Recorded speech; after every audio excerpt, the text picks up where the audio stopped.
Guys, welcome and welcome back to my channel. आज की video is for the brides to be जिनके बाल बहुत ड्राई फ्रिजी हो गए हैं with any sort of way, मतलब हीट स्टाइलिंग से या फिर कलरिंग से या कोई केमिकल ट्रीटमेंट से। भले ही अगर आप ब्राइड टू बी नहीं भी हो ना, तब भी अगर आपके बालों की कंडीशन कुछ ऐसी है, so you can follow this simple routine और 3 महीने में मैं गारंटी दे रही हूँ काफ़ी अच्छे रिजल्ट्स देखोगे। अपना बालों का जो टेक्सचर है ना, ओवरऑल बहुत इंप्रूव हो जाएगा अगर स्टेप बाय स्टेप हर चीज़ कुछ स्किप नहीं करना, स्टेप बाय स्टेप देखो, सच में वर्क करेगा। ट्रस्ट मी, मेरे लिए वर्क करा है तो तुम्हारे लिए भी करेगा। So without a further do let's get started with the video. सबसे पहले हेयर ग्रोथ को बढ़ाने के लिए और हेयर फॉल को कंट्रोल करने के लिए क्या चीज़ ज़्यादा वर्क करती है, हेयर ऑयल्स या फिर हेयर ग्रोथ सीरम्स। और मेरे लिए जो वर्क करा है वो हेयर ग्रोथ सीरम्स है। ऐसा इसलिए क्योंकि उनके अंदर ना ऐसे साइंटिफिक प्रूवन इंग्रेडिएंट्स होते हैं जैसे रेडेंसिल, एनागाइन, प्रोकेपाइल, रोजमेरी, राइस वाटर एक्सट्रैक्ट, ऐसे इंग्रेडिएंट्स जो कि साइंटिफिकली प्रूवन है हेयर ग्रोथ के लिए। वहीं हेयर ऑयल की बात करूँ ना, जब भी मैं इसको लगाती हूँ, एक तो मेरे क्यूटिकल्स इतने, जो हेयर फॉलिकल्स है बहुत सॉफ्ट हो जाते हैं जिसकी वजह से ब्रेकेज के चांसेस बढ़ जाते हैं। और मैंने मोस्ट ऑफ द केसेस में अपने जब भी लगाया हेयर ऑयल तो मैंने यही चीज़ नोटिस करी है, मेरे को बहुत ज़्यादा ब्रेकेज फेस करने को मिलती है। वहीं अगर मैं हेयर ग्रोथ सिरम की बात करूँ तो उनका जो फॉर्मुलेशन है बहुत ज़्यादा वाटर बेस्ड होता है, ईजिली एब्जॉर्ब होता है और मैंने ब्रेकेज में भी बहुत फ़र्क देखा। मतलब काफ़ी हद तक हेयर फॉल भी कम हुआ है और साथ में हेयर ग्रोथ के छोटे छोटे जो हेयर ग्रोथ है, छोटे छोटे बेबी हेयर है, वो मेरे काफ़ी ऐसे बॉल्ड पैचेस पे आने लगे हैं। तो इसीलिए मैं हेयर ग्रोथ सिरम ज़्यादा प्रेफर करती हूँ और आपको 30 डेज़ में काफ़ी अच्छे रिजल्ट मिलते हैं। हेयर फॉल कम हो जाता है ओवर द टाइम। अगर आप कंसिस्टेंट बेसिस पे हेयर सिरम यूज़ करते हो तो हेयर ग्रोथ भी बढ़ने लग जाती है। हेयर ग्रोथ सिरम में ये दोनों रेकमेंड करूँगी, जिसमें सबसे पहले पिलग्रिम, जिसके अंदर सिमिलर इंग्रेडिएंट हैं, और साथ में ये विश केयर है। तो इनमें से दोनों में से कोई एक ले सकते हो। बट अगर आपको थोड़े क्विक रिजल्ट चाहिए, 2 सिरम ऐसे बताऊंगी, उसको ऑल्टरनेट डेज पे लगाना स्टार्ट कर दो, you will see difference in no time. मतलब आप एक तो ऑर्डिनरी ले सकते हो, ऑर्डिनरी का मल्टीपेप्टाइड, और दूसरे दिन आपको मिनिमलिस्ट का हेयर ग्रोथ सिरम लगाना है। और ये दोनों ही मतलब बहुत स्ट्रॉन्ग इंग्रेडिएंट्स हैं और साथ में इतना अच्छा वर्क करता है, मैंने पर्सनली देखा है। लेकिन they are bit expensive, but इनके कंपैरिजन में ये काफ़ी अफोर्डेबल है। इनमें से कोई एक लगा सकते हो डेली बेसिस पे। मैं तो काफ़ी सारी बॉटल्स इनकी ख़त्म कर चुकी हूँ ऑलरेडी। मेरे लिए दोनों वर्क करते हैं, कभी ये ना हो तो ये और ये ना हो तो ये। और अगर फिर भी हेयर ऑयल्स लगाना पसंद है तो आप ये 3 ट्राई कर सकते हो। सबसे पहले ये rosemary hair oil from Soulflower, काफ़ी अफोर्डेबल है, काफ़ी लॉन्ग टर्म चलता है, तो उस वजह से आप इनको लगा सकते हो हाइड्रेशन पर्पज़ से। और उसके बाद है आर्गन ऑयल, जिसे आप किसी के साथ मिक्स करके भी लगा सकते हो और बहुत लाइट वेट होता है, इजीली एब्जॉर्ब हो जाता है। उसके बाद ये रेस्क्यू का हेयर ऑयल, जो कि मुझे बहुत पसंद है क्योंकि इसके अंदर ना आपको कुछ मिक्स नहीं करना। It has all the oils mixture, जिसमें से आलमंड ऑयल और rosemary, peppermint, sweet almond oil, बहुत सारी चीज़ें ऑलरेडी मिक्स है, तो ये भी यूज़ कर सकते हो। अब एक गलती जो बहुत लोग करते हैं, चूजिंग द रॉन्ग शैम्पू हमेशा स्कैल्प टाइप को आइडेंटिफाई करने के बाद होता है। वो कैसे करें? सबसे पहले देखो, आप जैसे हेड वॉश कर लेते हो, उसके मतलब ड्राई मत करो, ड्रायर मत यूज़ करो, नॉर्मली ड्राई होने दो, एयर ड्राई होने दो। उसके बाद अगर 24 आवर्स बाद आपके बाल जो हैं बहुत ऑयली हो जा रहे हैं, that means you have a oily scalp. अगर 2 दिन बाद भी आपके बालों में ऑयल नहीं आ रहा है, that means you have a dry scalp. और अगर आपका स्कैल्प ऑयली है मगर लेंस जो है वो ड्राई है, that means you have a combination scalp. और अगर आपके बाल 4-5 दिन तक ऑयल नहीं आ रहा है, कुछ भी नहीं है, नॉर्मल टेक्सचर है, that means you have a normal scalp type. अब इसके अकॉर्डिंग किस तरह से शैम्पू सेलेक्ट करें वो मैं बताती हूँ। सबसे पहले अगर आपका ऑयली स्कैल्प टाइप है और साथ में डैंड्रफ भी है, तो ऐसे क्लैरिफाइंग शैम्पू आपको यूज़ करने चाहिए जिसमें एंटी डैंड्रफ के इंग्रेडिएंट्स हों।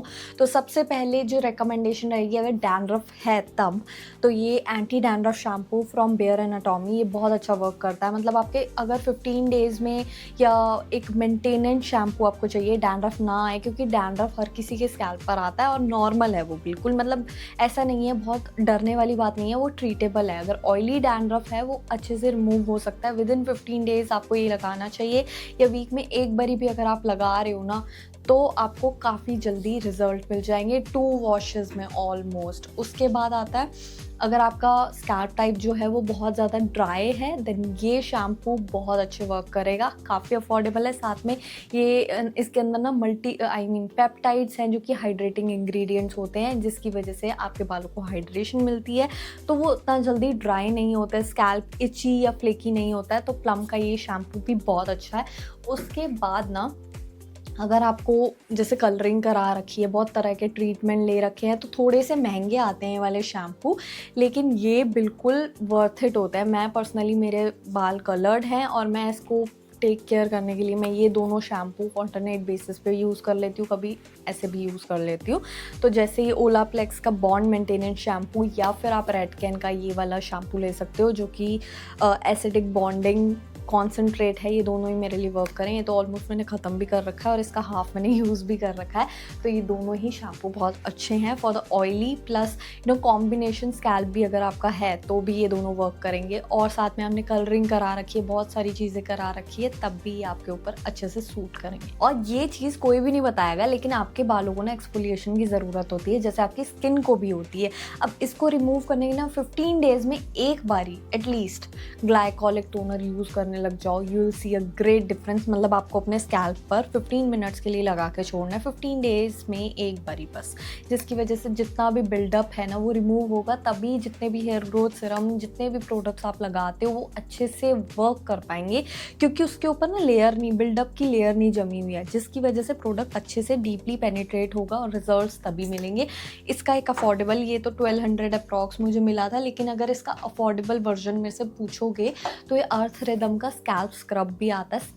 स्कैल्प स्क्रब कोई भी ब्रांड का ले सकते हो। उसकी वजह से क्या होता है, जितना भी बिल्डअप होता है आप इसको रब करके बहुत हल्के हाथों से आप अपना बिल्डअप रिमूव कर सकते हो। उसके बाद कोई भी शैम्पू लगाओ, that is it. Now comes conditioner versus hair mask. दोनों में से क्या ज़्यादा वर्क करता है, कौन सा हमें लेना चाहिए? तो अगर मेरे से पूछोगे तो कंडीशनर मैं सिर्फ ओकेजन्स पे लगाती हूँ, क्योंकि आई फील लाइक उससे थोड़ा ज़्यादा हेयर फॉल हो जाता है, क्योंकि कहीं ना कहीं वो रिजल्ट्स भी टेम्प्रेरी प्रोवाइड करता है। वहीं हेयर मास्क ना ऑलरेडी इतना ज़्यादा हाइड्रेटिंग होता है, जिसकी वजह से ओवरऑल आप टेक्स्चर वाइज देखोगे बहुत इंप्रूवमेंट मिलती है। मतलब ओवर द टाइम आप 2 से 3 महीने अगर हेयर मास्क कंसिस्टेंटली आप वीक में एक बार ही लगाते आ रहे हो ना, तो टेक्स्चर वाइज देखना। मैंने अभी 5 साल पहले कराए थे जो भी केमिकल ट्रीटमेंट, स्मूथनिंग वगैरह, उसके बाद बस मैं हेयर मास्क पे चल रही हूँ और लिटरली इतना अच्छा टेक्स्चर मेरा हो गया जितना पहले भी नहीं था, केमिकल ट्रीटमेंट से पहले भी नहीं था और उसके बाद भी नहीं था जितना अभी है। बट कंडीशनर के लिए आप बी ब्लेंड भी ट्राई कर सकते हो, चाहे मैट्रिक्स ट्राई कर सकते हो। इन दोनों के अंदर कैरेटिन होता है, कहीं ना कहीं टेम्पररी रिजल्ट्स होते हैं, और ओवर द टाइम अगर आप डेली हर हफ्ते में यूज़ कर रहे हो 2 से 3 बारी तो बहुत ज़्यादा डैमेज हो जाते हैं बाल। तो मैं कहूँगी 15 डेज़ या मंथ में एक ही बारी कंडीशनर प्रेफर करो। और हेयर मास्क तो मैंने हर दूसरे ब्रांड का ट्राई कर रखा है, किसी का भी नाम लो,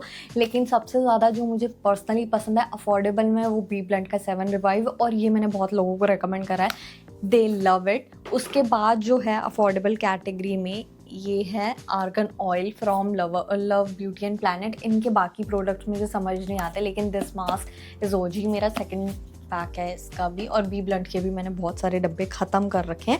उसके बाद है बेयर एनाटॉमी का ये वाला मास्क, जो कि फ्रिज अगर आपके बालों में है बहुत ईजिली डिटैंगल कर देता है, और कहीं ना कहीं बहुत हाइड्रेटिंग भी है, बहुत हैवी नहीं है लेकिन बहुत अच्छा टेक्सचर है, मतलब बैलेंस अच्छा बना हुआ है। उसके बाद जो डब्बा मेरा ऑलरेडी ख़त्म हो गया और मुझे एक और ऑर्डर करना है, वो लॉरियल का ये एब्सोल्यूट रिपेयर है, जो कि मैं दिखाई देती हूँ। देखो पूरा खाली कर रखा है, तो कुछ तो बात होगी ना। Then comes the leave in conditioner, जिसके लिए मेरे को ये 2 ऑप्शंस बहुत अच्छे लगते हैं। लॉरियल वाला मुझे थोड़ा कम पसंद है, लेटली आई हैव रियलाइज्ड कि ये मेरे लिए ज़्यादा कुछ वर्क नहीं करता, तो मैंने ये लगाना छोड़ दिया। Then I have invested in a leave in conditioner from Redken, और ये मेरे लिए बहुत अच्छा वर्क करता है। ऑलमोस्ट काफ़ी सारे दिन, मतलब 3 से 4 दिन के लिए अगर मैं हेड वॉश नहीं कर रही हूँ, हेड वॉश करते ही वेट हेयर पे आपको लगाना होता है, उसके बाद काफ़ी ज़्यादा मैनेजेबल हो जाते हैं बाल। मतलब मैं मिड लेंथ से लेंथ तक प्रॉपर लगाती हूँ, उसके बाद काफ़ी ज़्यादा हाइड्रेशन बनी रहती है ड्यूरिंग द टाइम, मैनेजेबल रहते हैं, हाइड्रेशन रहती है बालों में, जिसकी वजह से टेक्सचर वाइज बहुत इंप्रूवमेंट देखोगे ओवर द टाइम। उसके बाद है एंटी फ्रिज सिरम, जो कि काफ़ी लोग स्किप कर देते हैं, लेकिन अगर आपके बाल बहुत ज़्यादा उलझते हैं और टेक्सचर बिल्कुल अच्छा नहीं है ना, शाइन नहीं है, ग्लॉस ग्लॉस नहीं है तो आप एक स्टेप मिस कर रहे हो, जो कि एंटी फ्रिज सीरम है। मैं बचपन से यूज़ करती आ रही हूँ, बट काफ़ी लोग नहीं करते हैं अभी भी। अब ये बायोलाज का चाहे लॉरियल का ये वाला serum, both are really good. मतलब आप चाहो तो और भी ब्रांड्स के ट्राई कर सकते हो। स्ट्रीक्स का या लॉरियल का जो फेदर वाला आता है वो ज़्यादा बेटर है comparing to this one extraordinary oil. ये थोड़ा हैवियर वर्जन है, लेकिन वो फेदर लाइट है तो बहुत जल्दी एब्जॉर्ब हो जाता है, बहुत अच्छी शाइन भी देखने को मिलती है। बट ये बायोलाज का इज़ माई एब्सोल्यूट फेवरेट। इसकी मेरी सेकंड बॉटल है। ऑलमोस्ट हर दूसरे हेयर स्टाइलिस्ट को आप यूज़ करते हुए देखोगे। मैं हीट स्टाइलिंग वगैरह भी करती हूँ, उसके बाद अगर मुझे हल्का सा मैं पंप लेकर 1-2 पंप लेकर अपने बालों पे लगाती हूँ तो एक अलग ही शाइन देखने को मिलती है। तो ये तो